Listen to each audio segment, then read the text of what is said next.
So we mentioned that there are different types of texture. So this is how it comes. This particular texture we're working with is one of the really tight ones. And when you're trying to braid with it, what you have to do is start by detangling them. Release the strands. They're really tight. So you take your time, take them out of that. And this is an idea of what it looks like when it's all detangled. So they come really locked like that, and then you detangle them like that. You can also take a brush and brush it when you finish detangling.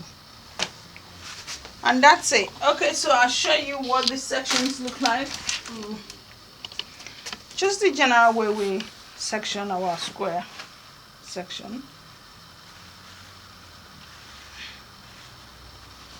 So squares. First line, second line, third line,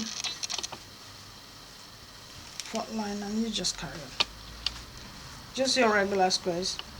And then the more hair you put in the volume, the closer they become. The hair fills up quicker.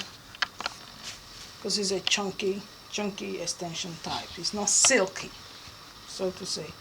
That's a big difference. It's not silky at all. Unlike the other braid extension types, they are silky and straight. This one is very dry and what's the word? Just like our natural hair. You might say it's a bit yucky.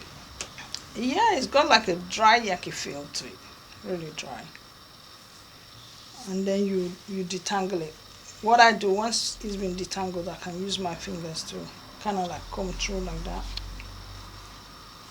And when you're detangling it, you can also spray a bit of water to it. So it also gives you an idea of what you could be doing with our natural hair when you're trying to detangle it.